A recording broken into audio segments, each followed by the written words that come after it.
El mundo que vamos a vivir dentro de muy poco tiempo va a ser un mundo lleno de cambios en todos los sentidos, pues sobre todo en el sentido en el mundo espiritual, pero en lo económico, en lo político, en lo familiar, en todo. Y por eso les anunciaba el jueves que yo quería hoy hablar de algo que se ha estado comentando en estos días y que cada vez vamos a oír hablar más, y es del famoso nuevo orden mundial, ¿eh? ¿Cuál es la actitud del creyente? ¿Cuál es la actitud de un hijo de Dios ante todo esto? ¿Cómo podremos reconocer este tema del famoso nuevo orden mundial y todas estas cosas, ¿no? Vamos a leer unos cuantos textos de la Biblia, porque yo quiero que la Biblia sea la que habla tu vida, ¿eh? Que la palabra sea la que habla tu corazón y te convenza y te muestre la palabra, el camino correcto, que te ilumine la palabra, y después tú tendrás que tomar tus propias decisiones. Quiero llevarles a dos porciones del Nuevo Testamento. Una de ellas se encuentra en el capítulo 13 del libro del Apocalipsis. Después volveremos a la segunda porción, que precisamente es la parte de la que nos leía nuestro hermano Maico esta tarde. En Apocalipsis capítulo 13, sabéis que el libro del Apocalipsis es un libro que a mucha gente le da como miedo. Y algunas personas dicen, no lo leo porque no lo entiendo. Pero sin embargo el libro del Apocalipsis no se escribió para confundir a nadie, sino todo lo contrario. Se escribió para aclarar dudas, se escribió para que la gente no tuviera miedo, sino que tuviera paz y tuviera tranquilidad. Es cierto que tenemos en nuestras manos un libro que tiene un lenguaje simbólico, un lenguaje donde a veces pues no entendemos a priori lo que nos quiere decir la palabra, porque, ya te digo, está escrito entre comillas en clave. Algunos dicen que para que, si este libro, esta información llegara a la mano de los inconversos, no lo entendieran, pero los creyentes tenemos la base, tenemos el fundamento bien puesto y podemos entender las cosas que dice el Apocalipsis. Y hay muchas cosas que habla este libro, pero en el capítulo 13 habla de lo que llama la Biblia las dos bestias. Dos bestias. La palabra bestia es Jehová. Y Jehová es una expresión que se utiliza para hablar de un animal que mete miedo, un animal que trae terror, pero al mismo tiempo un animal casi rayando lo mitológico, un animal que es una mezcla de realidad y de ficción. Y esa es la palabra que emplea la Biblia cuando habla de estos dos personajes. Capítulo 13, verso 1, dice así la palabra: me paré sobre la arena del mar y vi subir del mar una bestia que tenía, dice aquí, 7 cabezas y 10 cuernos. No hay ningún animal que hoy en día exista que sea así. Es algo totalmente metafórico, ¿no? En sus cuernos tenía 10 diademas y sobre sus cabezas un nombre blasfemo. La bestia que vi era semejante a un leopardo, pero sus pies eran como de oso y su boca como boca de león. Fíjate qué mezcla, ¿no? Y el dragón le dio poder, su trono y grande autoridad. 3 cosas, no te las olvides: poder, su trono y grande autoridad. Versículo 3. Vi a una de las cabezas como herida de muerte, pero su herida mortal fue sanada, y se maravilló toda la tierra en pos de la bestia. Adoraron al dragón, que le había dado autoridad a la bestia, y adoraron a la bestia, diciendo: ¿quién como la bestia y quién podrá luchar contra ella?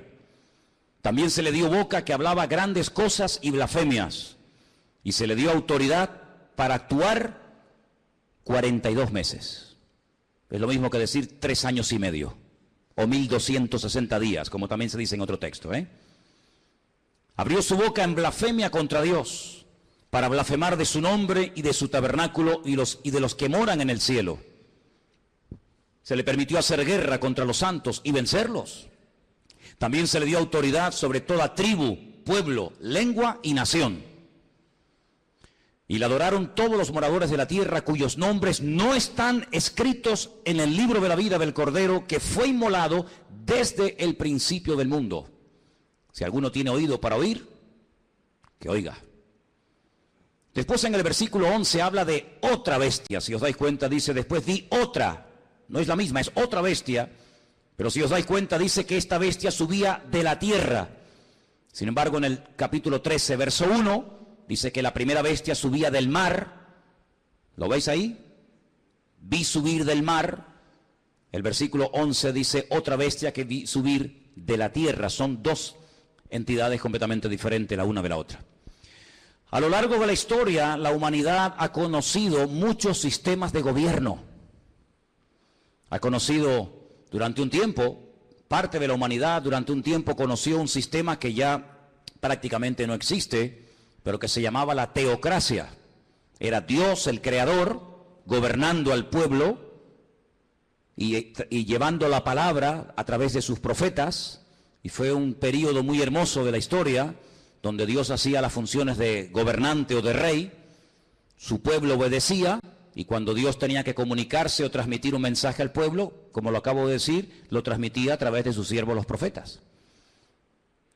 Después dice la Biblia que decidieron cambiar y dejar ese sistema y entraron en un sistema llamado monarquía.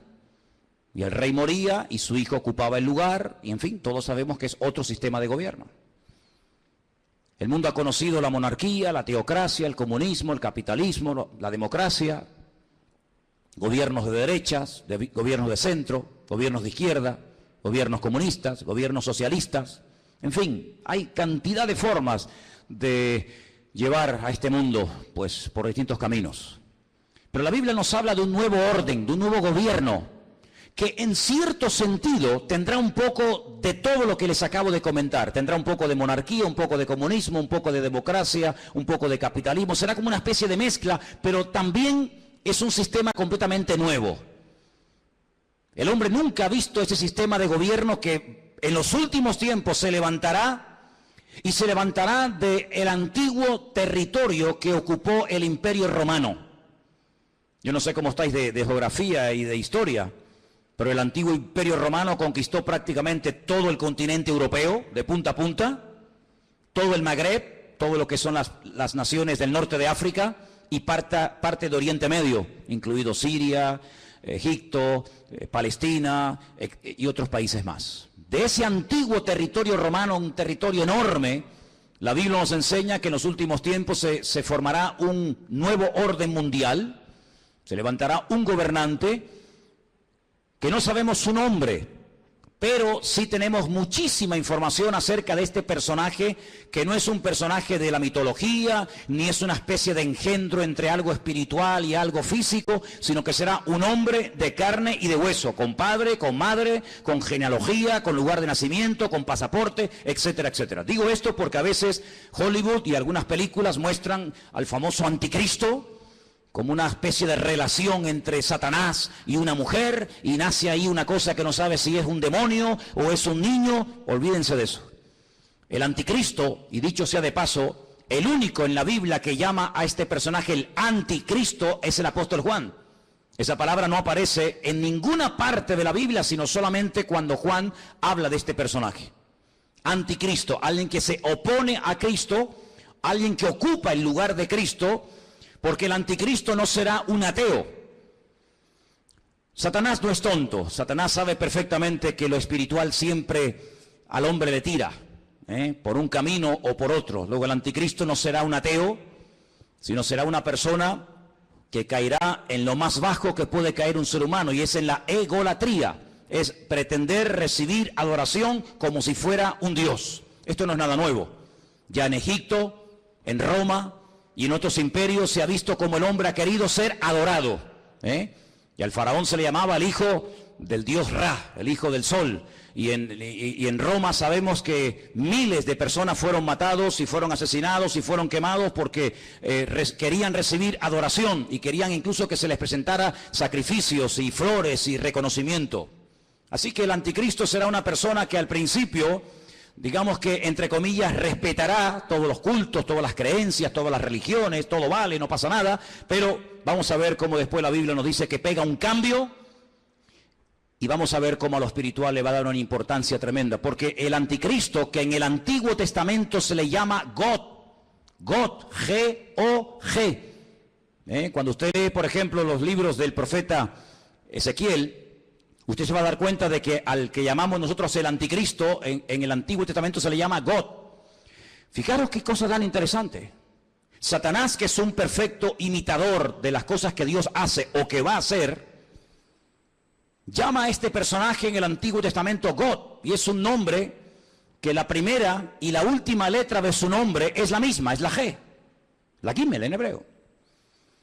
Y suma 3, 6, 3, un múltiplo de 666, da 66 en total. Imitando a la profecía que Dios le dio al rey David. David es otro el único nombre en la Biblia que aparece con la misma letra al principio y al final. David empieza por D, termina por D. Lo que hace el anticristo es tratar de imitar a ese futuro rey, ¿verdad?, descendiente de la casa de David, y tratando de ungir, respaldar, apoyar y ayudar en todos los sentidos a este personaje político que tendrá un poder prácticamente ilimitado. Hace unos días, varios gobernantes muy famosos de este planeta Tierra proponían el nombrar a una persona como el presidente del planeta Tierra, el presidente de la Tierra, en este nuevo orden mundial que se está fraguando. Una de las últimas ciudades con un lujo increíble que se ha construido en Kurdistán se llama Astana. Lo habéis visto en algunos grupos ciclistas que llevan Astana, ¿verdad? Y tienen un grupo muy famoso de ciclistas. Astana fue fundada por los Illuminati y por las logias masónicas. Todos los edificios y todos los símbolos de la ciudad de Astana en el Kurdistán, todos tienen que ver con símbolos masónicos y de los Illuminati. No voy a entrar demasiado en esto, pero los Illuminati son personas que pueden ser políticos, pueden ser presidentes de país, de gobiernos, pueden ser deportistas, pueden ser artistas, etcétera, etcétera. Y hablemos claro, son personas adoradores del diablo. En Israel hay una cueva que se llama la famosa cueva de Sedequías.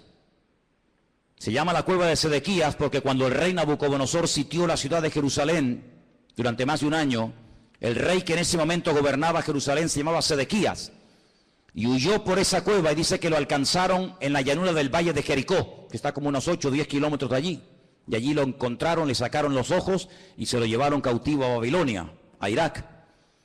Y en esa cueva de Sedequías, de vez en cuando los famosos masones y Illuminatis se reúnen para hacer rituales. Quiero decirles que el presidente mundial de los Illuminati y de los masones es un judío llamado Rockefeller. Y en esa cueva se reúnen los de más alta graduación, los de nivel 33. Y allí hacen todo tipo de ritos y de ceremonias. Y ellos dicen que es allí, en uno de los lugares del mundo, de la tierra, donde Satanás hoy por hoy tiene su trono. No se olviden que Satanás no es un ser omnipresente que puede estar en todas partes al mismo tiempo. Satanás no puede estar en Madrid, en Estados Unidos, en Jerusalén, en Latinoamérica. Satanás es un ser que solamente puede estar en un sitio al mismo tiempo. Se mueve en el mundo espiritual, pero no tiene omnipresencia como es un atributo divino.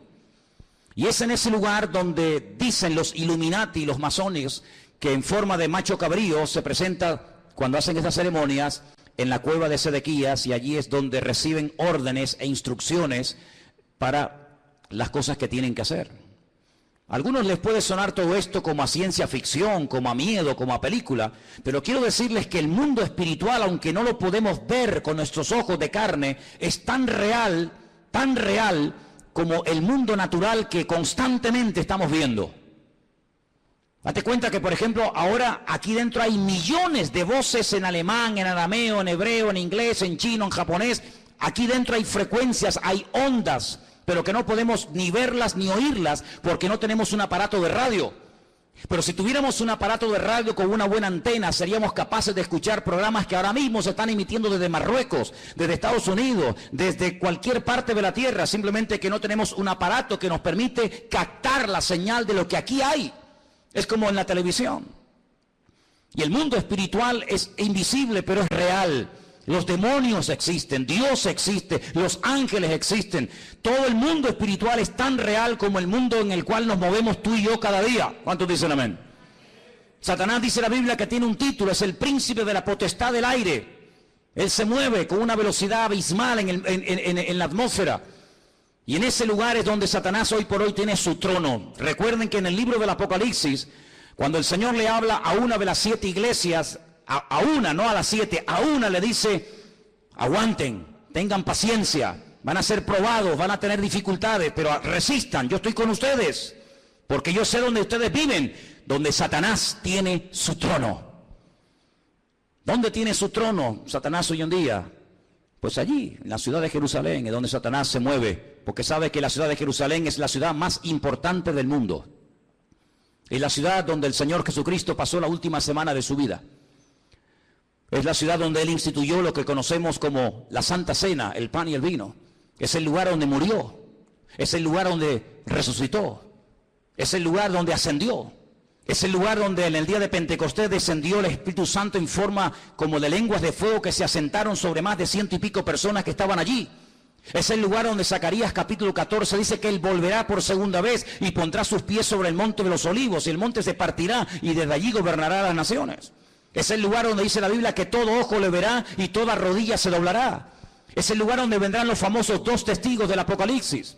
Es el lugar donde Dios tendrá su sede de gobierno. Es una ciudad mencionada en más de 3.500 ocasiones en la Biblia, en el Antiguo Testamento. Es una ciudad importantísima. Es un lugar donde se está orando permanentemente, de noche y de día, por esa ciudad, pero es un lugar también donde Satanás tiene puestos sus ojos, porque sabe lo que allí va a pasar y lo que allí ya está pasando. Así que el anticristo, no el falso profeta, sino el anticristo, el cuerno pequeño, como lo llama Daniel, el hombre de pecado, el hijo de desobediencia, el inicuo, esta persona cruel y despiadada, tendrá durante 3 años y medio un poder impresionante como no nos podemos ni imaginar. Esta es la última oportunidad que Satanás tiene para destruir a las naciones, para engañar al ser humano. Esta es la última oportunidad, la última bala en la recámara que le queda al diablo por hurtar, matar y destruir, dice la palabra de Dios. Así que se viene un sistema de gobierno que nunca en la vida el ser humano ha visto. Pero, como hemos leído, este hombre, este falso Cristo, este falso Mesías, el anticristo, dice la Biblia que hará alianza, escuchen bien, hará pacto y tendrá el respaldo económico y espiritual de un ente espiritual, por así decirlo, de un grupo religioso que la Biblia lo denomina la Gran Ramera o la Gran Babilonia. ¿Y quién es esta Gran Ramera? ¿Quién es la Gran Babilonia? Bueno, voy a leerles algunas cosas y ustedes lleguen a sus propias conclusiones. La Biblia dice en el libro del Apocalipsis, seguimos en Apocalipsis capítulo 17, que esta Gran Ramera, Babilonia, la madre de las rameras, que ha contaminado a toda la tierra, versículo 1 dice: vi a uno de los 7 ángeles que tenía las 7 copas y habló conmigo y me dijo: ven acá y te mostraré la sentencia contra la gran ramera, la que está sentada sobre muchas aguas. La palabra aguas en el libro del Apocalipsis no se refiere a agua, sino que la interpretación de aguas la tienen ustedes. Hacemos un pequeño salto en el 17:15. Vean la interpretación. Las aguas que has visto donde la ramera se sienta, ¿qué es? Son pueblos, muchedumbres, naciones y lenguas. Esa es la interpretación de la palabra aguas. Entonces, vino a mí uno de los 7 ángeles que tenía las 7 copas y habló conmigo y me dijo: ven acá y te mostraré la sentencia contra la gran ramera, la que se ha sentado sobre pueblos, muchedumbres, naciones y lenguas. ¿Veis cómo lo podéis entender mejor? Versículo 2. Con la cual han fornicado los reyes de la tierra y los moradores de la tierra se han embriagado con el vino de su fornicación. Me llevó el Señor en el espíritu al desierto. La palabra desierto en hebreo es Bamidbar, es un lugar donde Dios habla, en la soledad, en la quietud, en la calma, donde Dios saca a su pueblo para hablarle y revelarle cosas profundas de su corazón.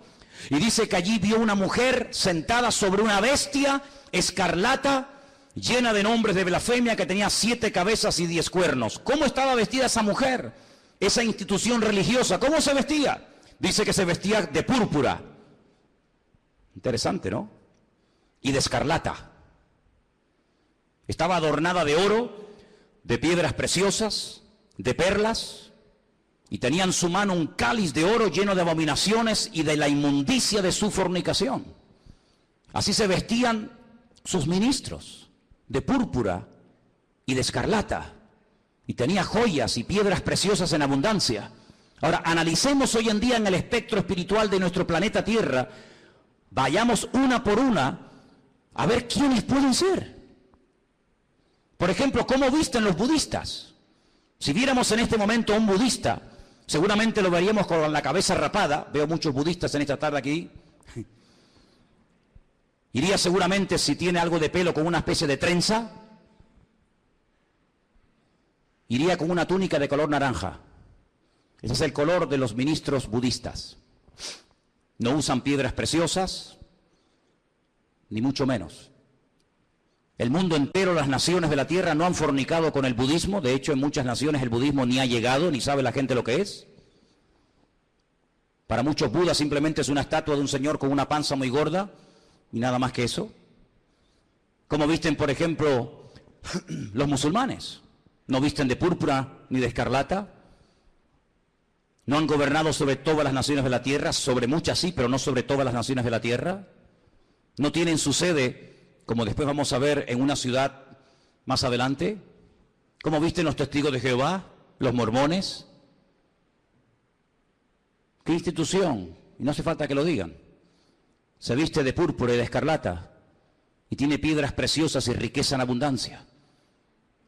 ¿Cuál es el hombre que tiene más poder de convocatoria que simplemente con hacer así te junta 1 millón de personas en décimas de segundo?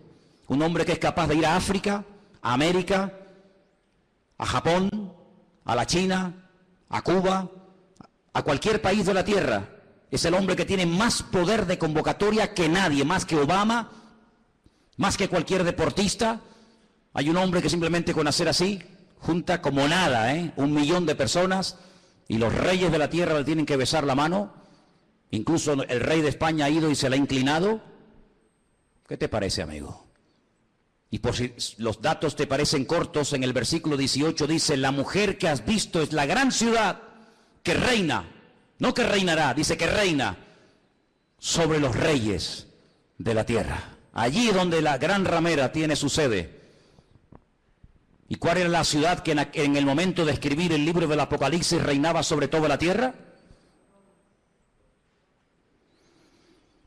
Si seguimos leyendo un poco más adelante, capítulo 17, versículo 8 dice: la bestia que has visto era y no es, y está para subir del abismo e ir a perdición, y los moradores de la tierra, aquellos nombres que no están escritos, no están escritos de la fundación del mundo en el libro de la vida, se asombraron viendo a la bestia que era y que no es. Es increíble, amados hermanos, ver cómo el anticristo se hará de la fuerza política, económica y espiritual de esta institución religiosa que la Biblia nos enseña que harán uña y carne en los últimos tiempos. Ahora bien, este anticristo no podrá hacer lo que le da la gana, sino que tiene un periodo muy corto de tiempo para llevar a cabo, digamos, su plan maléfico, que número 1 consiste en destruir al Estado de Israel. Hay una obsesión, siempre había una obsesión contra el judío. El judío es el chivo expiatorio de la historia. Cuando en Alemania había crisis y cuando Alemania no levantaba cabeza, incluso había perdido territorio en la Primera Guerra Mundial, ¿a quién se le echó la culpa? A los judíos. ¿Quiénes pagaron los platos rotos en la Segunda Guerra Mundial? Fundamentalmente los judíos y otras personas también, pero mayoritariamente los judíos. Cada vez que hay un problema, cada vez que hay un conflicto, la culpa la tiene el judío. Hay centenares y centenares de libros que nos hablan acerca de que si no existiera ese pequeño país que tiene tan solo 300 kilómetros de largo, 22.000 kilómetros cuadrados, un país que prácticamente es que ni se ve en el mapa, un 0,7% de la población mundial, todos los problemas del mundo se solucionarían. Pero permítame decirles que durante la Primera Guerra Mundial Israel no existía y hubo una guerra mundial. Y durante la Segunda Guerra Mundial Israel no existía y se mataron 60 millones de personas en territorio europeo y esta gente no existía, no estaban allí como pueblo. Pero siempre se ha tratado de buscar una especie de chivo expiatorio al cual echarle la culpa de todos los problemas.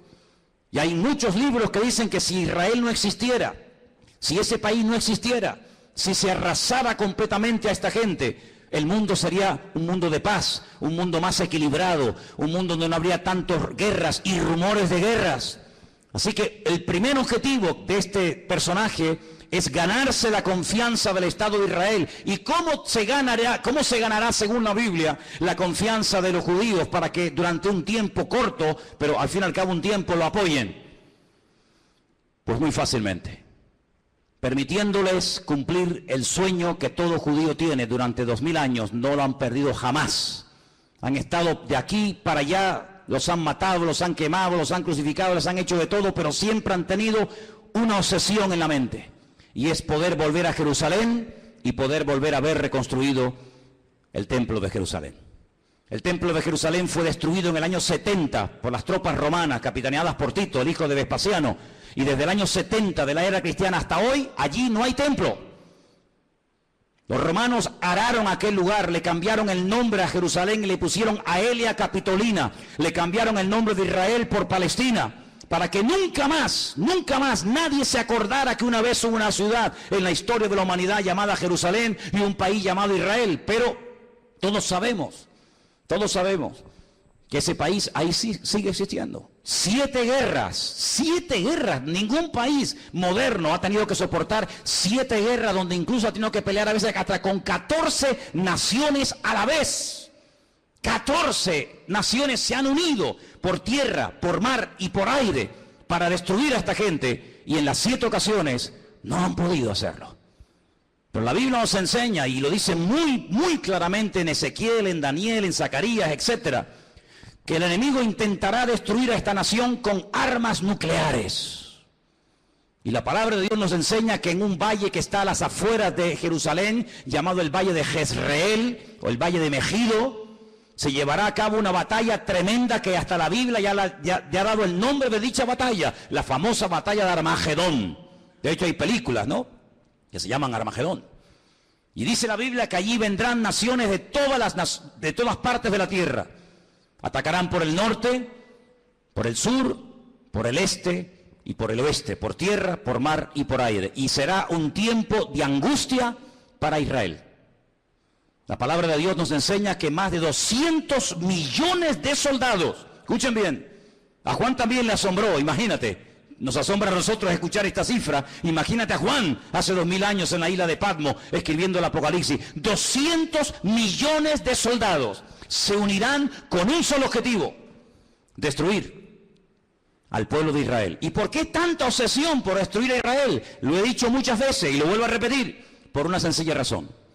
Porque el Dios creador, el único Dios que existe, el Dios de Abraham, el Dios de Isaac y el Dios de Jacob, ha prometido bajo juramento, con su mano levantada, que Israel nunca será destruida, que Dios peleará por ese pueblo. A pesar de sus defectos, a pesar de su desobediencia, a pesar de su rebeldía, Dios defenderá a muerte a ese pueblo. El país, la nación, el imperio que sea capaz de destruir a Israel demostrará, número uno, o que Dios miente o que Dios no existe. Si Dios ha prometido defender a Israel a muerte y que nunca ninguna nación, ningún pueblo, ningún país, ninguna arma forjada se podrá nunca levantar contra esta gente y ser destruida, si alguien logra destruir a Israel, si alguien logra botarlos al mar como intentó Jordania hace años atrás, pues simplemente demostrará que lo que Dios prometió era mentira, o que tal vez Dios ni siquiera existe, el Dios de ellos. Por lo tanto, el enemigo está tratando de demostrar por todos los medios habidos y por haber que Dios miente. Ya lo hizo en el principio de los tiempos, en el libro del Génesis.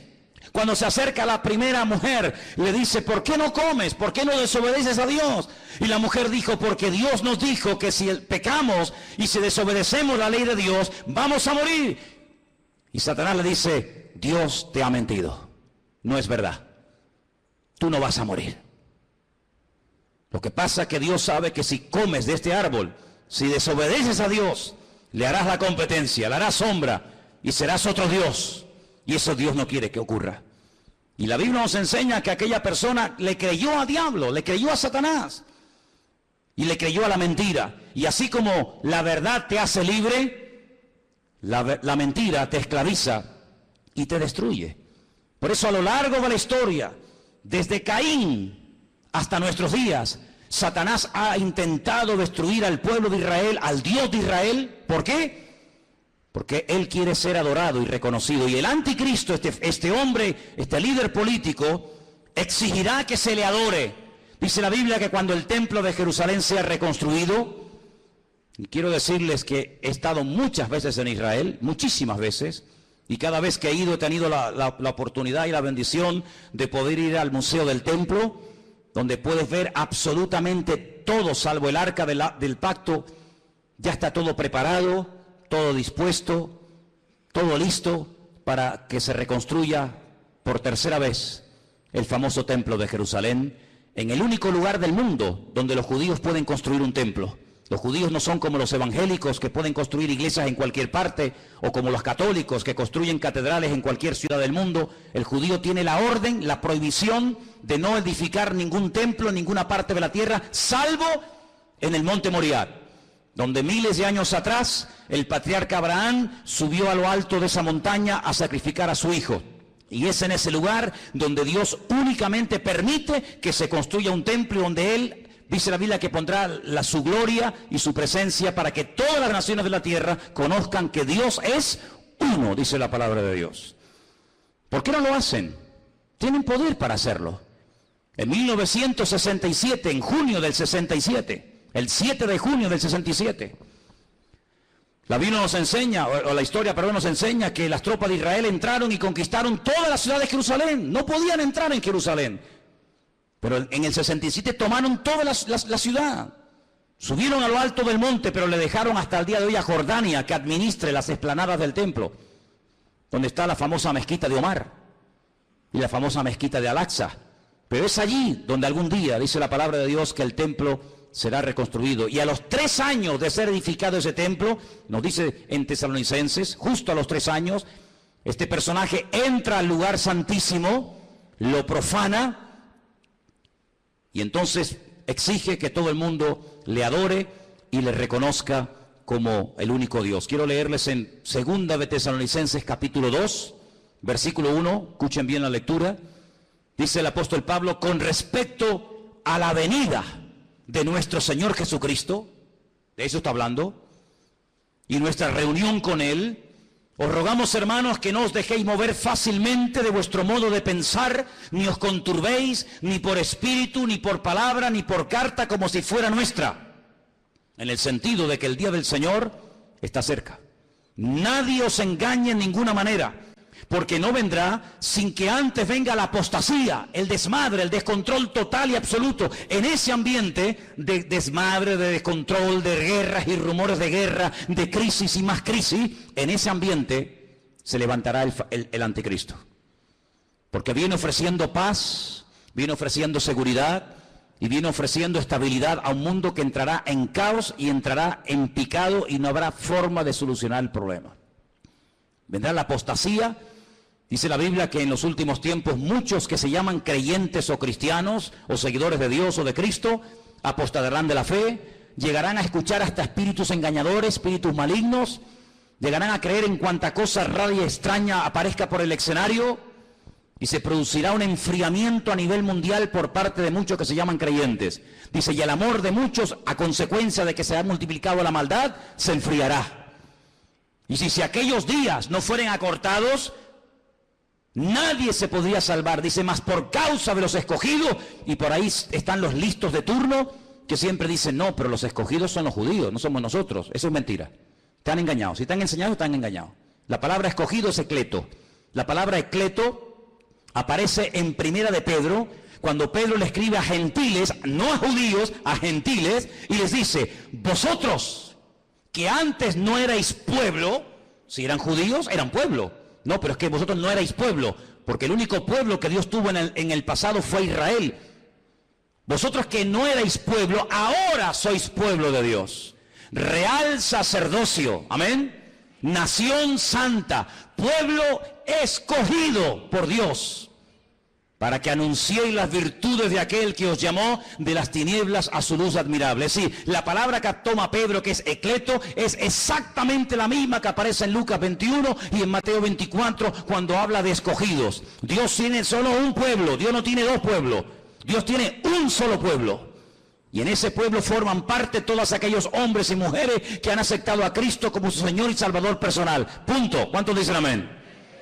Y dice que si no fueren acortados aquellos días, pero por causa de los escogidos tiene que acortarlo, nadie se podría salvar.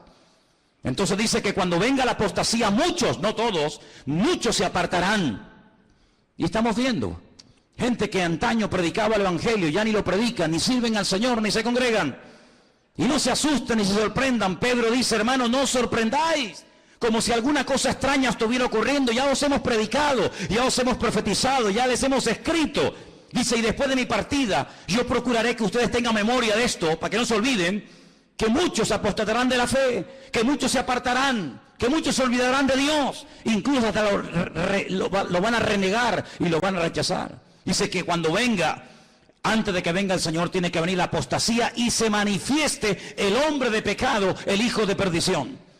¿Y qué hace este hombre? Versículo 4, se opone, se levanta contra todo lo que se llama Dios o es objeto de culto. No permite que haya todo tipo de religiones y todo tipo de creencias, sino que va a ser una persona que va a controlar el tema espiritual o religioso. Dice, y es de tal manera este personaje cruel, que dice que se sienta en el templo de Dios, como Dios, haciéndose pasar por Dios. Y el único templo que Dios ha tenido y tendrá es el templo de Jerusalén. Por lo tanto, la Biblia nos habla clarísimamente acerca de que el templo de Jerusalén va a ser reconstruido otra vez. Sí, hermanos, otra vez va a ser reconstruido.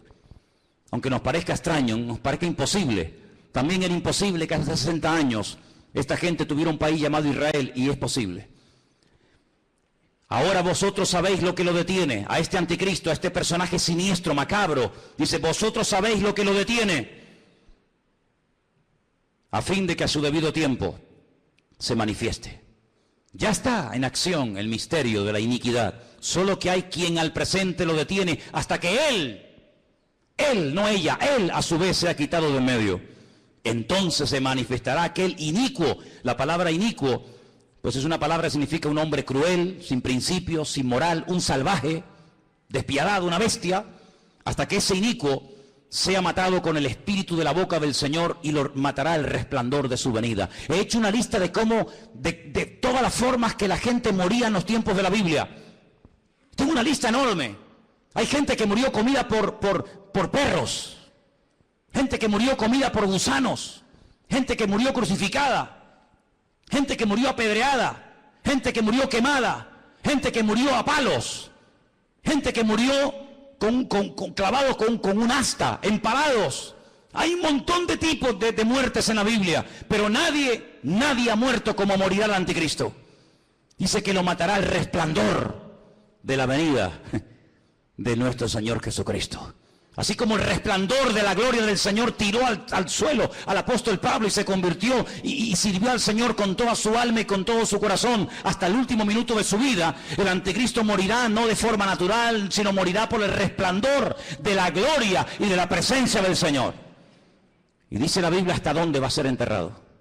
Por ejemplo, si quieren saberlo, en Ezequiel 39, del 11 al 14, lean en casa este texto, repito, Ezequiel 39, del 11 al 14, y dice que allí, en Israel, en un valle, Dios le tiene preparada sepultura al anticristo para que todos los que pasen por aquel lugar sepan que hasta aquí, amigo, hasta aquí te permitió el Señor llegar, y aquí tienes sepultura para que todo el mundo que pase sepan que hasta aquí llegó tu fuerza y llegó tu capacidad. ¿Qué te parece? Así que este personaje es un personaje político, que tendrá el apoyo de esta institución llamada, según la Biblia, la Gran Ramera o la Gran Babilonia, y durante 3 años y medio atormentará a las naciones, durante 3 años y medio tratará de llevar a las naciones al auténtico desastre y al auténtico caos. Y hay muchos datos acerca de este personaje en la Biblia. Les voy a leer algunos. Se van a quedar sorprendidos lo que la Biblia nos dice acerca de este hombre. Por ejemplo, en capítulo 7 de Daniel, miren lo que dice acerca de este personaje, Daniel 7. Los 10 cuernos significan que aquel reino se levantarán 10 reyes, después se levantará otro, el cual dice será diferente, totalmente diferente. Hablará palabras contra el Altísimo, fíjate, está obsesionado con Dios. Hablará palabras contra el Altísimo, contra los santos del Altísimo y los quebrantará. Pensará, fíjate qué cosa, pensará en cambiar los tiempos y la ley. Hacer un calendario nuevo, leyes nuevas. Qué curioso que la semana pasada, a punto de que se firme este nuevo tratado de libre comercio, donde desaparecerán los aranceles y los impuestos que hay que pagar en la aduana, y podrán viajar las mercancías desde China a Estados Unidos, de Estados Unidos a Europa, de Europa a Oriente Medio, etcétera. Alguien dijo que ante estos cambios globales, mundiales, que están a punto de suceder en poco tiempo, donde se ha vuelto a reunir el famoso Club Bilderberg y muchos políticos han ido a Roma a hablar con el Papa, y donde el G7 se ha reunido otra vez como casi clandestinamente, porque están a punto de producirse y de firmarse acuerdos que van a cambiar el mundo en cuestión de días. Qué interesante que todo esto está ocurriendo aquí, en nuestras narices. Pero es interesante notar que en esa reunión alguien se levantó y dijo, y esto ha salido publicado en la prensa, que lo que hace falta es establecer un nuevo sistema también de justicia. Es decir, la justicia, las leyes, los abogados, los magistrados que tenemos en este momento no sirven, no pueden llegar a tener el control de la justicia que hace falta para estos cambios que se vienen. Hace falta otro tipo de jueces, otro tipo de abogados, otro tipo de fiscales. Qué curioso, cambiar las leyes. Una de las instituciones que el anticristo quiere cambiar es la justicia. Y quiere hacerlo lo más injusta posible. Parece una paradoja, ¿no? La justicia que sea injusta. La ley del embudo, donde el que tiene cada vez tendrá más y donde el que no tiene cada vez tendrá menos. Querrá cambiar la justicia, la política, el orden social. Dice la Biblia que una de las cosas que harán los que tienen poder para dictar leyes es presentar leyes terribles como si fueran buenísimas. Y leyes que han sido buenísimas, que han preservado a las naciones de la destrucción, leyes con un principio moral, leyes con un principio de perdón, de misericordia, desaparecerán, y a lo malo lo presentarán como bueno y a lo bueno como malo. El jefe de todos los masones de Europa, Jacques Chirac, expresidente de la República de Francia, padre de la Constitución Europea, incluso ha llegado a proponer que en un ambiente de libertad, de igualdad, el ser humano puede llegar a casarse con un animal y hacer una ceremonia oficial donde si te enamoras de tu vaca o de tu perro te puedes casar con él. O si tu perro se enamora de ti, no sé si le dirás sí o no. Y eso es lo que él ha llegado a proponer. Que todos los seres humanos sean equiparados al nivel de las bestias. Y donde un animal puede casarse con un hombre con un animal. Y cosas terribles. En la Biblia nos habla como de engendros, donde se mezcla la biotecnología, donde se mezcla lo físico, lo espiritual, y verás cosas que te he puesto que es un robot, un ser humano. Hay personas que ya están siendo operadas y se córtame las piernas y los brazos. Quiero otro tipo de piernas y de brazos, y ya están haciendo engendros y manipulaciones genéticas sin precedente en la historia de la humanidad. Qué curioso que la Biblia, desde el libro del principio de la Torá, prohibía todo tipo de mezclas y todo tipo de injertos y todo tipo de cambios, ¿verdad? Sin embargo, el hombre intentará cambiar los tiempos, intentará cambiar las leyes. Serán entregados en sus manos por tiempos y la mitad de un tiempo. Es lo mismo, 3 años y medio, 42 meses. Pero se levantará el juez con mayúscula, le quitará el dominio, será destruido y arruinado, y el reino y el dominio y la majestad y los reinos bajo el cielo serán entregados al pueblo de los santos, cuyo reino es reino eterno, y todos los dominios le servirán y le obedecerán al Rey de Reyes y al Señor de los Señores. ¿Cuántos dicen amén? Capítulo 8 nos da más datos sobre este hombre. Dice: y en cuanto al cuerno que fue quebrado, se levantaron otros 4 en su lugar. Significa que 4 reinos se levantarán de esa nación, aunque no con la fuerza de él. Estos 10 cuernos, constantemente, en esta tarde habéis oído 10 cuernos, 10 cuernos. Son 10 naciones que se van a unir en los últimos tiempos para pelear. Qué curioso que por primera vez en la historia ha habido una coalición de 10 naciones árabes que en este momento están atacando Yemen, en este momento están atacando Siria y otras naciones del Medio Oriente. 10 naciones, qué curioso, una coalición de 10 cuernos. Bueno, la Biblia le dijo a Abraham que 10 príncipes saldrían de sus lomos a través de Isaac, ¿verdad? Y dice en el capítulo 8, verso 23... al fin del reinado de estos, cuando los transgresores lleguen al colmo, se levantará un rey altivo de rostro y entendido en enigmas, imitando a Salomón. que dice que venían de todas las naciones de la tierra para hacerle preguntas difíciles, y a todo lo que le preguntaban él respondía. El anticristo tendrá una sabiduría impresionante, diabólica, pero la tendrá. No te olvides que el Señor, cuando creó a este ser tremendo, que no era en ese momento Satanás sino un querubín, dice que lo dotó de una sabiduría espectacular, de una hermosura sin precedentes. Satanás es capaz de hablar en todos los idiomas de la tierra, de entender todas las cosas que jamás en la vida le podrán caber en el cerebro a ningún ser humano. Y todo eso se lo dará, dice la Biblia, poder, autoridad, respaldo, apoyo a este personaje. Verso 24, y su poder se fortalecerá, pero no con su fuerza propia.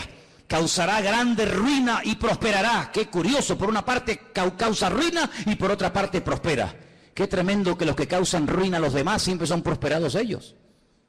Es interesante, ¿no? Causan ruinas, destruyen pueblos, saquean ciudades, hacen destrozo, pero estos que le arruinan la vida a millones de seres humanos, luego son los tipos más ricos del mundo. Y uno dice, ¿cómo es posible que este hombre que ha sido elegido por el pueblo, o se puso él teóricamente para ayudar al pueblo, no solamente nos complique la vida y nos arruine y nos mate, y encima el tipo este tenga fortunas en Suiza, sabe Dios dónde? Así será el anticristo. Hará arbitrariamente, es decir, hará lo que le da la gana. Destruirá a los fuertes y atacará al pueblo de los santos. Israel va a ser atacado, Israel lo sabe. En este momento solamente Irán, escuchen bien esto, solamente Irán. El otro día hubo una reunión a más alto nivel. La República iraní le dijo a Israel, si me atacas, Israel quiere atacar las centrales nucleares, porque Irán acaba de firmar un acuerdo donde permite que los observadores internacionales entren en instalaciones civiles, pero no en las militares. Insiste continuamente de que todo el arsenal que Rusia le está proporcionando de uranio es simplemente para hacerle la vida a los iraníes más fáciles, pero todo el mundo sabe, porque lo han dicho, no es nada que se oculte, porque lo han dicho, que el objetivo de ellos es literalmente hacer un festival nuclear en la ciudad de Jerusalén. Arrasar a Israel y borrarlos de la faz de la tierra. Israel se está pensando muy seriamente hace mucho tiempo atacar las bases militares nucleares. Irán le dijo, si me atacas, tengo en este momento 80.000 misiles apuntando hacia la ciudad de Jerusalén. ¿Qué te parece, amigo? Solamente Irán, sin contar otras naciones que le rodean. 120 millones de enemigos contra 7 millones. Es una desproporción muy grande, ¿verdad? 120 millones contra 7 millones. Con su sagacidad hará prosperar el engaño. Todo lo que estamos viendo de corrupción, de engaño, de ladrones y sinvergüenzas que han saqueado y robado lo que les ha dado la gana, que entran por una puerta y salen por la otra, todo esto es simplemente un pequeño botón de muestra, como preparándonos psicológica y mentalmente para lo que viene. Dice que este hombre, con sagacidad, con trampas, con triquiñuelas, con mentiras, hará prosperar el engaño, se engrandecerá en su corazón y sin previo aviso atacará y destruirá a muchos. Estoy leyendo la Biblia, no estoy leyendo nada raro, estoy leyendo la Biblia.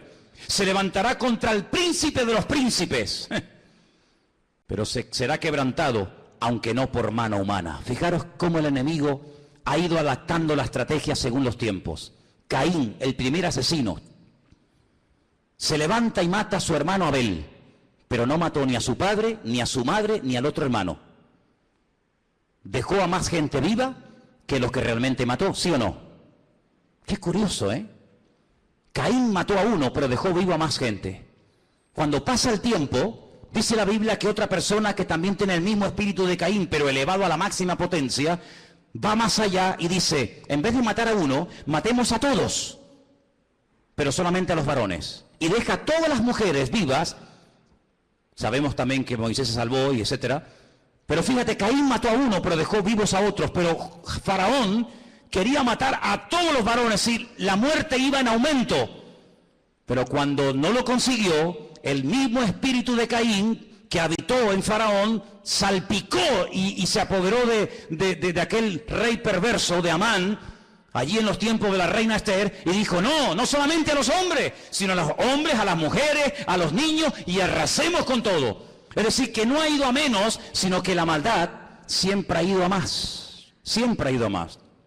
Por lo tanto, todo lo que hemos visto a lo largo de la historia son simplemente pequeñas pinceladas de lo que le espera a esta tierra. Si saltamos al capítulo 11 de Daniel, sigue dando datos muy interesantes. Dice aquí, hará este rey según su voluntad.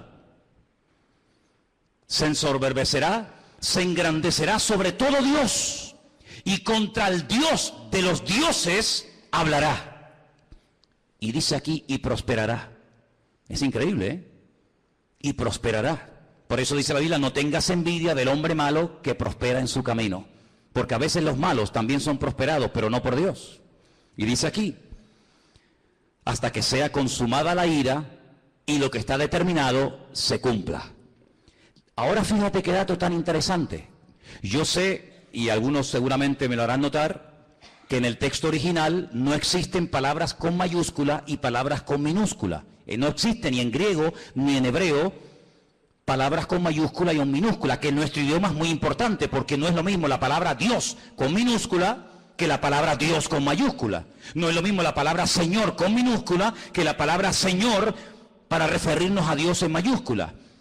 En la Biblia hay un término específico para cada palabra, por lo tanto no hace falta recurrir a esto de mayúsculas y minúsculas. Pero en nuestra Biblia dice en mayúscula, del Dios de sus padres. Luego sus padres eran creyentes. Los padres del anticristo eran creyentes del verdadero Dios. Porque dice, del Dios, repito, con mayúscula de sus padres, no hará caso. Fue criado en una educación, digamos, religiosa, correcta, con el Dios verdadero. Lo mamó en la casa con sus padres, pero dice, no hará caso de ese Dios, de esa enseñanza. Y dice algo interesante que puede tener varias interpretaciones. Ni del amor de las mujeres hará caso. ¿Quiere decir que será un homosexual? ¿Que no se casará? Interprételo usted como quiera.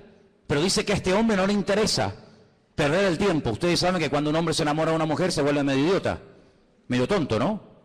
Por lo tanto, él dice, yo tengo un objetivo y si enamorarme de esta o de aquella me va a quitar mi tiempo, dice, ni hará caso de las mujeres. Increíble. No respetará a Dios alguno, porque contra todo se engrandecerá. Honrará en su lugar al Dios de las fortalezas. Y tú dices, ¿este quién es? El Dios de las fortalezas. ¿No hará caso del Dios verdadero que sus padres le inculcaron y le enseñaron? Dejará ese Dios verdadero y comenzará a adorar, dice aquí, al Dios de las fortalezas. Ahora, el libro de Daniel es el único libro de la Biblia que está escrito en dos idiomas diferentes. Todos los libros del Antiguo Testamento están escritos en hebreo y los del Nuevo Testamento en griego, pero Daniel no. Daniel, parte del libro está escrito en arameo y parte está escrito en hebreo. Se lee igual, pero significa lo mismo. Cuando usted lee del Dios de las fortalezas lo honrará, dice textualmente, Alá Maozín. Y menciona la palabra Alá. ¿Saben que las siguientes Biblias que se van a vender dentro de muy poco tiempo, que ya están en circulación en las iglesias evangélicas, dirá, por ejemplo, en el principio creó Alá los cielos y la tierra? ¿Sabían que la palabra Elohim o Dios desaparecerá de muchas Biblias en los próximos años y aparecerá la palabra Alá? ¿Sabían eso? Pues vete espabilando. De Alá, del Dios de la guerra, como dice el texto, a ese Dios adorará. Dice, Dios que sus padres no conocieron. No tiene nada que ver la adoración a ese Dios con el Dios que sus padres le enseñaron. Y dice, lo honrará con oro y con plata, con piedras preciosas y con cosas de alto precio. Hermanos, esto se escribió hace más de 3000 años, ¿eh? Es impresionante cómo hace más de 3000 años el profeta Daniel sabía detalles de la vida de este hombre que en aquel momento lógicamente no existía y que está a punto de aparecer. Y dice, con un Dios ajeno se hará de las fortalezas más inexpugnables y colmará de honores a los que le reconozcan y con precio repartirá la tierra. Pero al cabo del tiempo el rey del sur contenderá con él y se levantará contra él como una tempestad. También le irá mal al anticristo, no te quepa la menor duda, también le irá mal. pero durante un tiempo, aparentemente, las cosas le van a funcionar. Ante este panorama de este nuevo orden mundial, ante este panorama donde ya el famoso chic que habéis oído y que sabéis que está por ahí por el mundo dando vueltas, donde el dinero en muchas naciones ya ha desaparecido, no es que va a desaparecer, ya ha desaparecido. En Suecia usted va con dinero y no lo puede usar, ya no se usa dinero para pagar nada en Suecia, todo es con otro sistema. Pues dice la palabra de Dios que en los últimos tiempos se va a implantar a nivel mundial un nuevo sistema comercial, donde ya no hará falta llevar dinero, lo puede perder, se puede olvidar de él, se deteriora, se gasta, se pierde, te lo pueden robar, sino dice la Biblia que se va a implementar un sistema que en sí es un sistema buenísimo, pero hay que ver lo que viene detrás.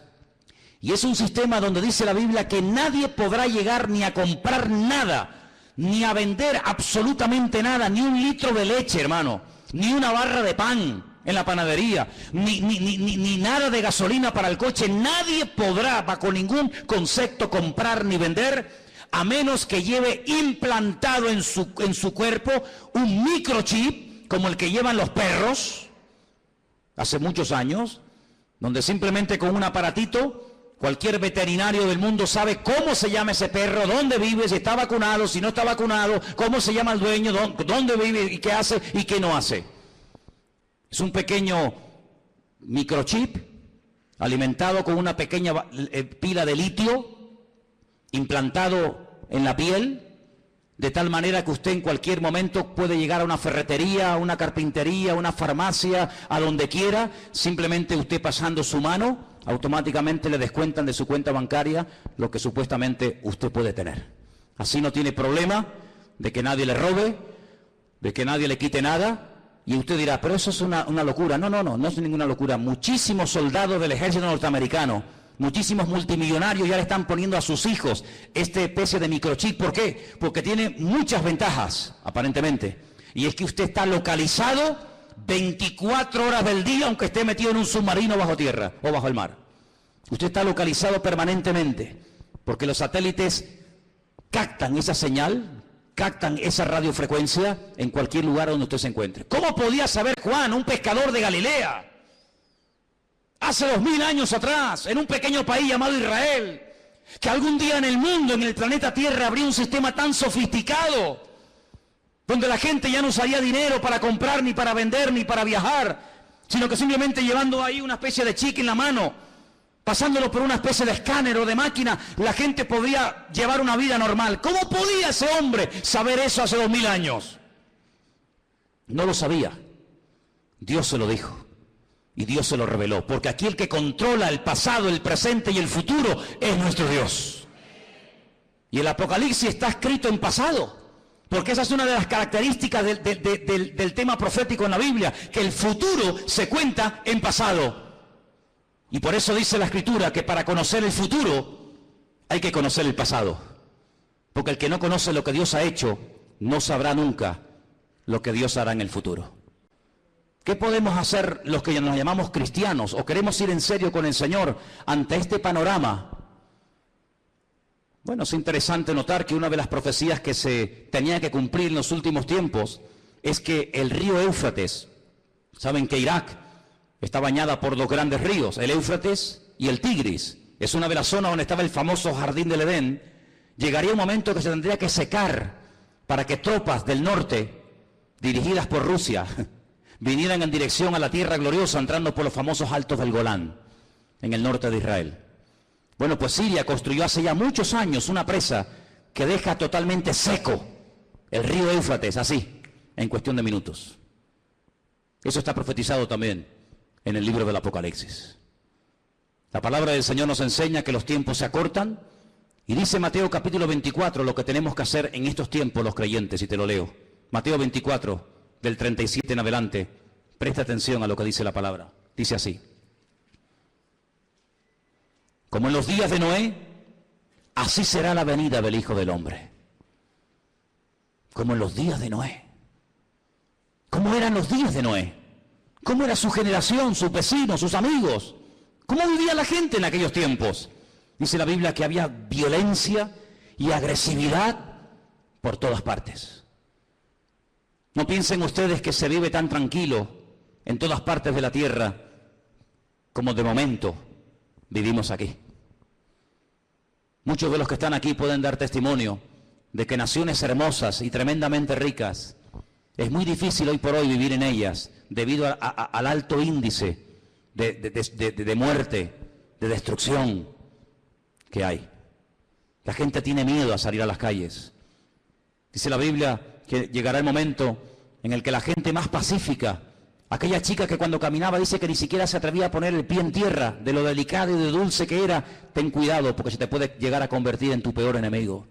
Donde los padres serán capaces de entregar a sus hijos, donde los hijos serán capaces de traicionar y de vender a sus padres, etcétera, etcétera. Como los días de Noé, violencia, agresividad, perversión, algo impresionante. Si nos metiéramos a dar datos de la cantidad de perversión que hay con niños, con jovencitas en muchas partes del mundo y muchas muy cerca de aquí, nos quedaríamos realmente sorprendidos de ver cómo hemos superado con creces a las famosas ciudades de Sodoma y Gomorra. La perversión ha llegado a unos niveles indescriptibles. Sigo leyendo en el versículo 38. Porque como en los días antes, días hermano, no años, días antes del diluvio, ¿qué hacían? Comían, bebían, se casaban, se daban en casamiento hasta el día en que no entró en el arca. ¿Cómo es posible que está a punto de venir un diluvio, que vamos a morir todos como ratas, que no hay escapatoria? Y te estés casando, pero ¿casando para qué? Si mañana vamos a morir todos. Y haciendo negocios a largo plazo, y haciendo inversiones, y comprando, y vendiendo, y comiendo, y bebiendo, cuando te quedan 20 horas de vida. Oye, si tú supieras, dime la verdad, hermano y hermana, si tú supieras con toda seguridad que te queda una hora de vida, ¿qué harías? Dime qué harías. ¿Llamarías ahora a tu hijo, a tu hija? ¿Harías algo? No, todavía queda mucho tiempo, sí. Esa actitud de diferencia, de decir, bueno, no hay tanta prisa, tampoco es para tanto, no exageres tanto, Manolo, que todavía queda mucho tiempo, que soy muy joven, que queda mucha vida por delante, sí, también al que enterré ayer le quedaba mucha vida por delante, y con 44 años recién cumplido el lunes, ahora está, donde todos sabemos que está, toda la vida le quedaba por delante, claro, un chaval con 44 años, pues, hombre, pues imagínate tú lo que puedes vivir, casi otros 40 años más, pues no, se acostó a las 9 de la noche, y a las 7 de la mañana, su vida se apagó. ¿Qué te parece? Días antes del diluvio, Noé estuvo predicando y diciendo a la gente, viene el diluvio, que Dios va en serio, Dios te ha dado oportunidad, otra, y mañana, y pasado, y nada, y no hacían caso. Así será la venida del Hijo del Hombre. Dice, no entendieron. Oye, ¿no te ha pasado? Gente inteligente, gente con más o menos un mínimo de cultura, un mínimo de, no sé, de luz, que tú le hablas de cualquier cosa y todo lo entienden. Le hablas de política, 3 horas hablando de política. Le hablas de fútbol, va, pero yo te cuento. Le hablas de lo que quieras. Tocas el tema de la Biblia. Tocas el tema del Señor y son los más torpes del mundo.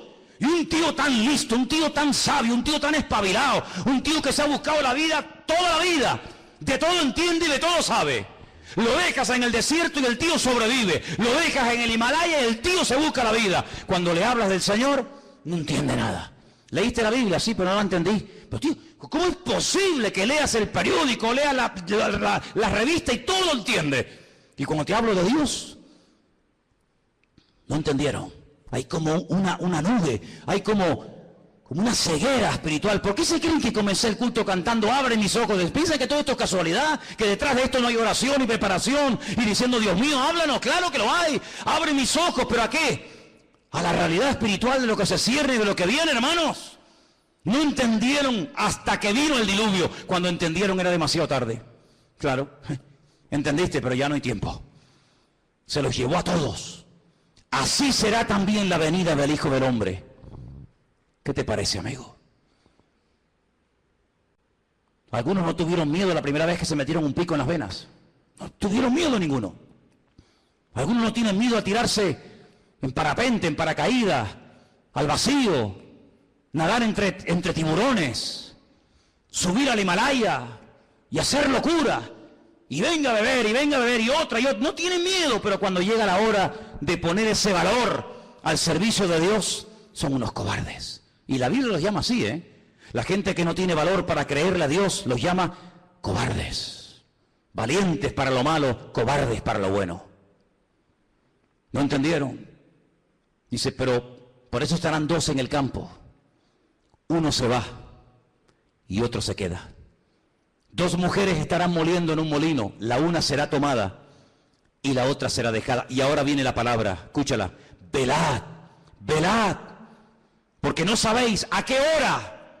Es verdad, pero tal y como están las cosas, la hora no la podemos saber, pero ¿qué quieres que te diga? Viendo todas las piezas del puzzle, uno las va juntando por aquí, las va juntando por allá, lo que oye por aquí, lo que oye por allá, lo que me cuenta fulano, lo que yo he leído, lo que me han contado, lo que yo veo tal, y va juntando y dice, Dios mío, nos queda poco, la hora imposible, pero el Señor está cerca. ¿Cuántos lo saben? Sabed esto, que si el padre de familia supiera que hora el ladrón va a venir, velaría y no dejaría minar su casa. Lógico. Si yo sé que esta noche a las 3 de la mañana me va a venir alguien a robar la casa, yo no duermo. Yo no duermo. Yo no lo voy a recibir con una Biblia, ¿eh? Yo me hago de un palo o de un hacha, lo que haga falta, que venga a las 3 de la mañana. Que venga. Te voy a dar la del pulpo, te voy a dar. Pero si yo no sé que viene a las 3, yo me voy a dormir, me levanto mañana y cuando me levanto digo, ¡ay va! ¡Que me han robado! Que me han quitado esto, que me han quitado lo otro. Pero dice la Biblia, cuando tú sabes que el Señor viene pronto, tú no estás distraído, tú no estás atontado, tú no estás agobiado. ¿Qué es lo que hace el diablo?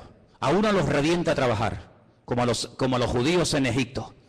Que trabajen como mulas. Así no piensan, así van a llegar a la noche a la cama rendidos. Pero el diablo también a otro le dice, no trabajes tanto. ¿Para qué trabajar tanto? Y los tiene todo el día ociosos, sin pegar palo al agua, y entran en depresiones. Se aburren, comienzan a tontear con esta, a tontear con el otro, mensajitos a este, mensajitos al otro. Entonces los dos extremos. O te revienta a trabajar para que no tengas tiempo ni para orar, ni para leer la Biblia, ni para congregar. No, estoy muy cansado, no puedo, no es que no tengo tiempo. O te lleva al otro extremo y dice, no pegues un palo al agua, seas tonto. Y estás todo el día buscando un juguetito en lo que entretenerte. ¿Qué te parece? El diablo no es tonto, ¿eh? El diablo no es tonto. Sabed esto, que si el padre supiese a qué hora habría de venir, velaría y no dejaría minar su casa. Por lo tanto, tenéis que estar preparados, porque el Hijo del Hombre vendrá a la hora que no penséis. ¿Cuántos dicen amén? Os voy a dar una cita para que la leáis tranquilamente en casa. Se titula El Anticristo. Está en Primera de Juan 2, del 18 al 24. El Anticristo. Una de las características de este hombre, ¿cuál será? Ahí está. Primera de Juan 2, del 18 al 24. Algunos dirán, bueno, pero cuando, hermanos, las cosas se pongan feas, difíciles, cuando empiece a ocurrir todo esto, los creyentes no vamos a estar, ¿no? Entonces, ¿para qué se escribió la Biblia? Si no vamos a estar, ¿para qué se escribió? Tanta tinta, tanto libro, tanta literatura, tanta advertencia, tanta profecía, tanto mensaje. Si al final no vamos a estar, está perdiendo el tiempo. Es que se escribió tanto para que el pueblo de Dios no fuera sorprendido. Alguien dijo hace 150 años, escucha bien esto, hace 150 años, alguien dijo, tranquilos hermanos, cuando empiecen las persecuciones, cuando empiecen las matanzas, cuando empiece el mundo a ponerse difícil y duro, el Señor arrebatará su iglesia y aquí no estaremos ninguno. Esto lo dijeron hace 150 años. Es decir, durante 2000 años los creyentes se han estado preparando para servir al Señor a las duras y a las maduras, con persecución o con aplausos. Pero claro, por ahí cayó en buena tierra, entre comillas, la enseñanza de que los creyentes no iban a estar en tiempos de persecución. Sin embargo, nuestros hermanos de Irak, de Siria, de Corea del Norte y de tantas y tantas naciones que están muriendo quemados, vivos, apaleados, crucificados, degollados como si fueran animales, ¿son ellos creyentes o no? ¿Estarán ellos en pecado y por eso Dios les paga así? Cuando dice la palabra de Dios que los mártires nos tienen que dar ejemplo a todos y a cada uno de nosotros. Por lo tanto, velemos y oremos porque las cosas no van a ir a mejor. Todo esto de pactos, que si Podemos, que si el PP, que si... Hay algunos que son tan ingenuos, tan tontos, que creen que todo se va a solucionar a base de habla, que te habla y promete y te doy, y tú aquí y tú allá.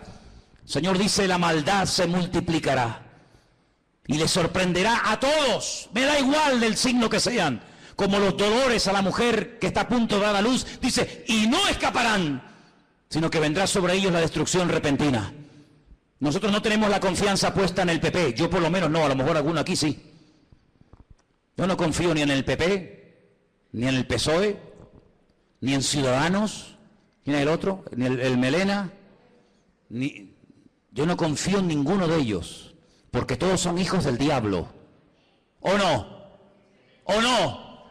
Porque estás conmigo o estás contra mí. ¿Cómo voy a poner yo mi confianza en el hombre? Maldito el hombre que confía en el hombre. Nosotros ponemos nuestra confianza en el Señor, Dios Todopoderoso. Él no nos va a fallar. Estemos en el diluvio, estemos en la tormenta, estemos en la cárcel o estemos fuera, yo estaré contigo todos los días hasta el fin del mundo y nadie te podrá hacer frente en todos los días de tu vida.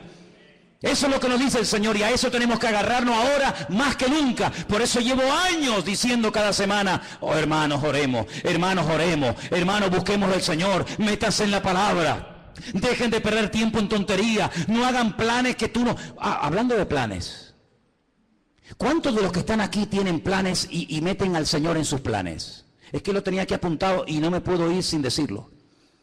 ¿Incluyes a Dios en tus planes? A ver, ¿sí o no? Pues lo estás haciendo fatal.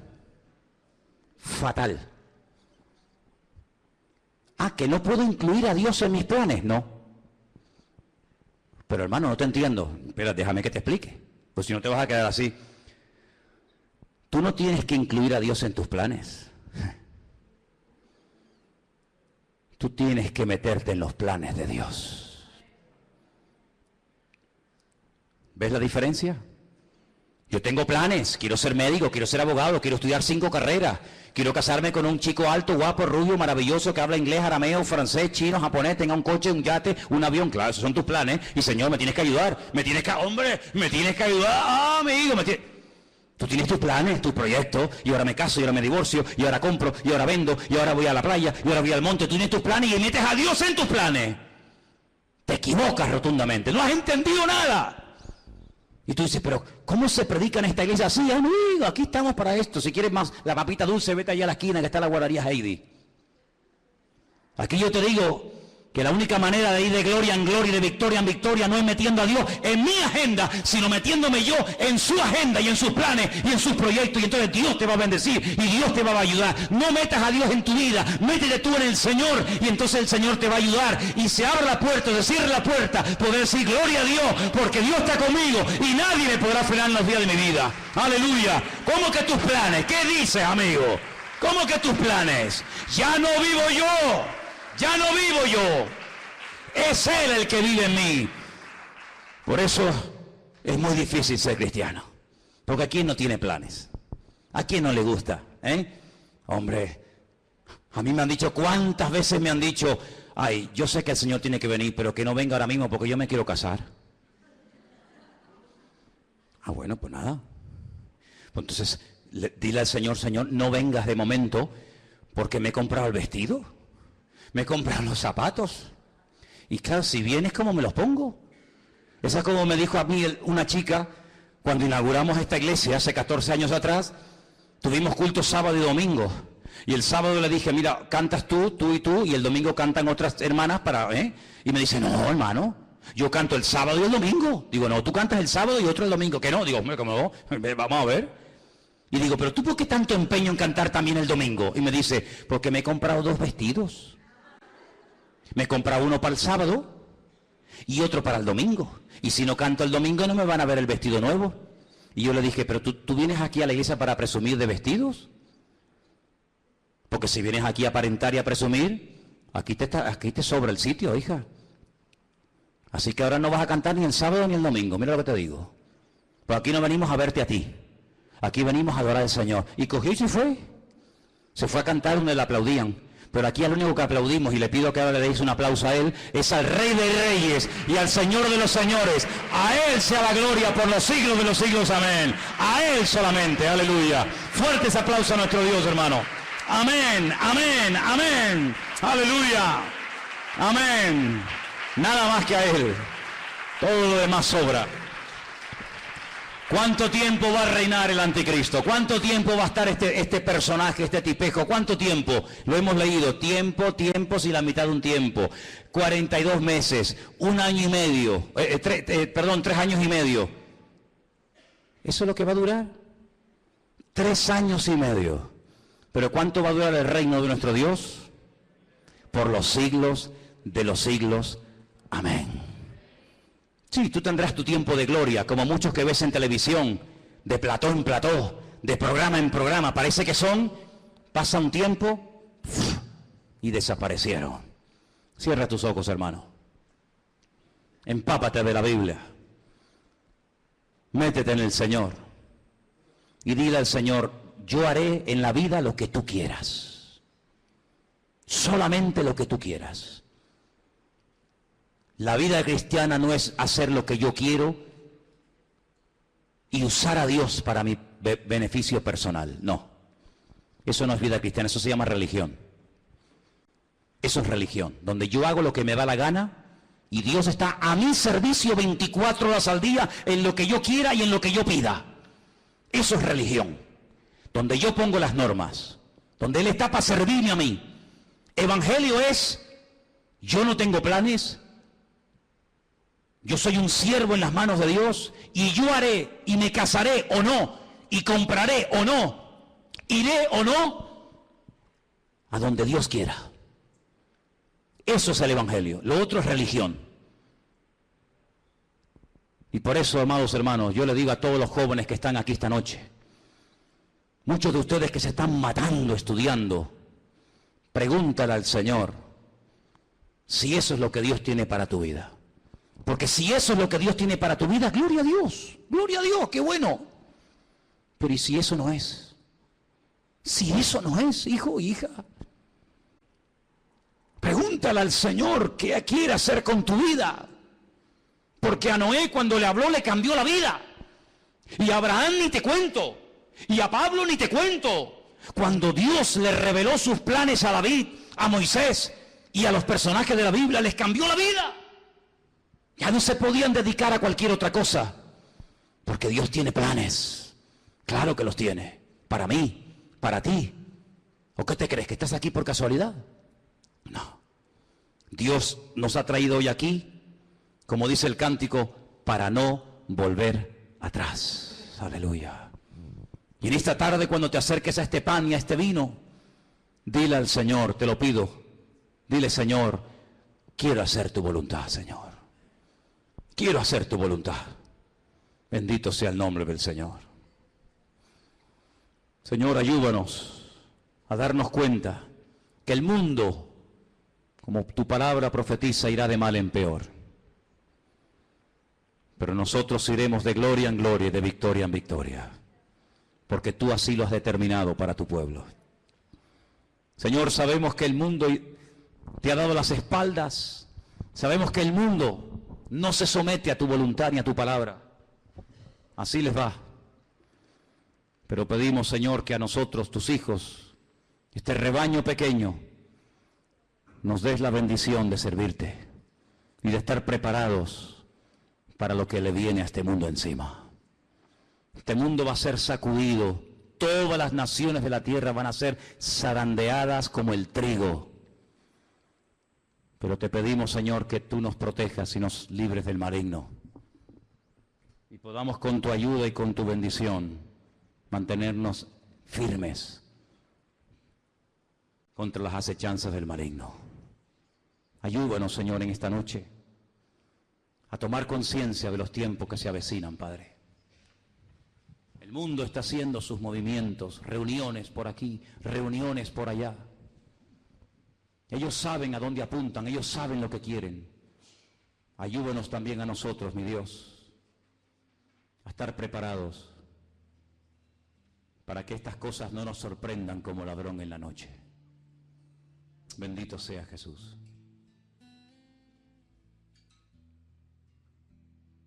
Ahí sentado como estás, prepara tu corazón para venir a la mesa del Señor y participar.